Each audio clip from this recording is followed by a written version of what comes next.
Most of us didn't grow up learning about manifestation. We were told to be more realistic. And somewhere along the way, imagination became something childish instead of something powerful. Well, kids haven't lost that yet. They still believe with their whole being, and they step into their desires as if they already exist. What looks like play to them is actually pure creation. When we think about teaching manifestation to children, it isn't about adding something new. It's about protecting the magic they already have in them. And when we do that, something shifts in us too. We start to remember the part of ourselves that once trusted possibility without hesitating, before the world taught us to second guess everything. This episode is about nurturing that spark in kids and rediscovering it inside of ourselves too. Let's cue the reel.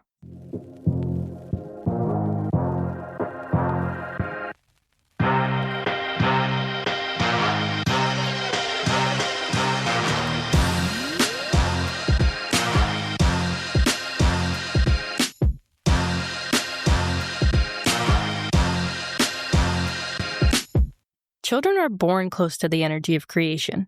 You can hear it in the way they describe what they want. You can see it in the way they step into their own stories. They're fully convinced that the world will rise to meet them. And for them, dreaming and doing are the same movement. That's the space I want to explore today. I'm Lindsay Brand, and this is Cue the Real, the podcast where we get real about manifestation and what it takes to live in alignment with your truest self. Together, we'll step into the lens of childhood to see what it can teach us about the way we create. Because while children may live effortlessly in this energy, the world often begins to press another story onto them. Imagination gets labeled as pretend, daydreaming turns into distraction, and believing too much becomes dangerous. Little by little, what was once natural starts to feel unnatural and unsafe in the sense that those things aren't accepted by society anymore when you reach a certain age. Children learn about manifestation less from being told what it is and more from what they see. They notice how we speak about our lives. They can feel our energy at all times, and they pick up on the way we talk about money, dreams, and whether the future feels open or already closed.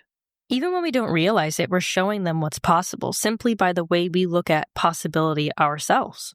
This is why passive teaching is so powerful. If a child watches you treat your vision as something that's alive, they'll understand that it's natural to do the same with theirs. And if they hear you speak about hope as if it belongs to you, they'll trust that it belongs to them too. And the reverse is just as true. If they hear constant worry and suffering and complaining, and they watch dreams being dismissed before they even begin, that story can become theirs as well. So the question isn't, how do we teach kids manifestation? It's, what are they learning about manifestation just by watching us and being around us? Because it's not something that's just purely instinct, and it's not entirely learned either. It's a blend of what we're born with and what we experience. Children arrive in the world already tuned to possibility. That's their nature. But whether that sense of possibility survives depends on how they're nurtured. When a child's imagination is welcomed, it stays alive. When their excitement is met with fear or dismissal, it begins to retreat. And the ability doesn't just disappear. It just tucks itself away, waiting for the right conditions to emerge again when it feels safe. That's why our role as parents or aunts or just people who are around other people's children is not to just pass manifestation down like a lesson. It's to hold space for the magic that's already there, so it doesn't have to be unlearned and rediscovered later, the way so many of us in our 30s plus find ourselves doing right now through therapy, shadow work, inner child healing, what have you, etc.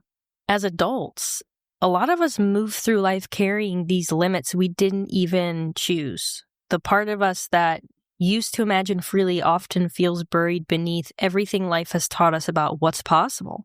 And that energy can remain out of reach for years. And sometimes it returns in a quiet moment when we realize, like maybe things could be different. But reconnecting with it requires a certain amount of awareness. It appears in the small moments when we finally pay attention to ourselves. And some people never do that. But over time, we begin to notice how much of what we've accepted as reality is shaped by old programming from childhood, and we can allow ourselves to feel the possibility that was always there. When we step back into that energy, the same one children move through naturally, life opens up and we begin to move through the world with a sense of trust in what we can create. Watching them fully absorbed in their imagination pulls you into a space you may have forgotten.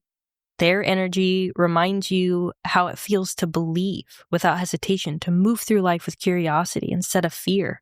They take risks. They just do what their heart tells them to do. You might even find yourself smiling at the ease with which they dream. This is a gentle invitation to reconnect with that part of yourself, the part that still knows how to imagine freely. Every moment you witness, it reflects the possibilities that have always been within reach, waiting for you to notice them again. And watching children step fully into their own worlds can change the way you experience time as well. They don't worry about whether what they imagine will happen immediately. Their energy moves at its own pace, reminding you that creation unfolds in its own rhythm. When you watch it, you start to notice moments you've been forcing or controlling in your own life, and you realize how much power there is in letting things evolve naturally. There's also a clarity in the way they approach possibility. Children don't overthink what could go wrong. They allow themselves to explore, experiment, and even fail without turning it into a story about who they are or what they can achieve.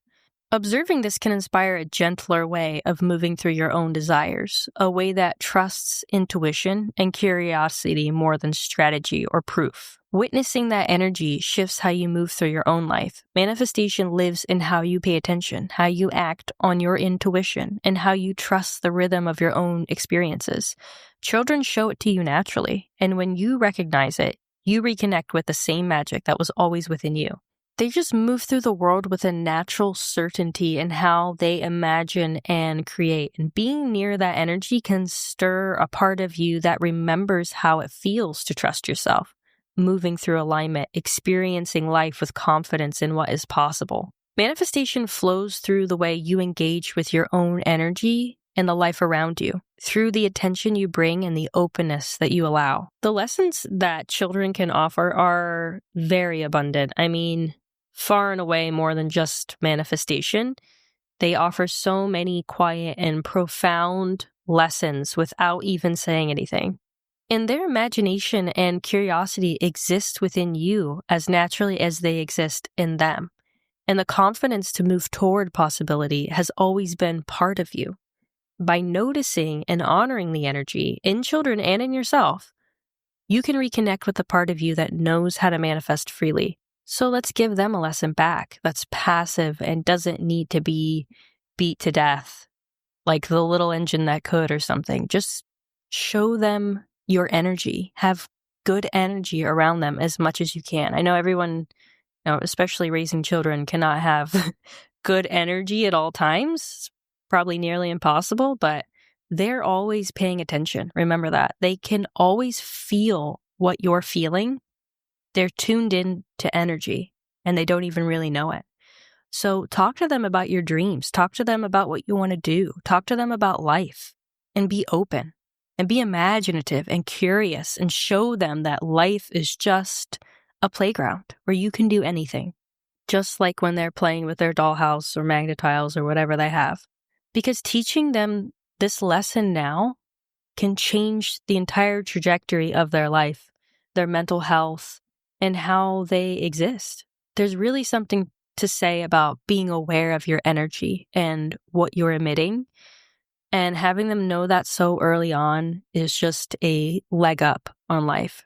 I'm grateful to have spent this time with you today, exploring how energy and imagination shape our lives. If you felt connected to this episode, share it with someone who could use a reminder that possibility is always within reach, and follow the podcast for more insights on aligning with your energy and stepping fully into what you want to create. Take a moment to notice the energy of possibility and creation flowing through you today, rising with your breath and moving through your body with sparks of inspiration.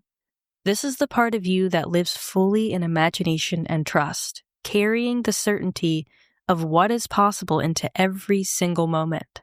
Remember, that energy is yours, and it always has been.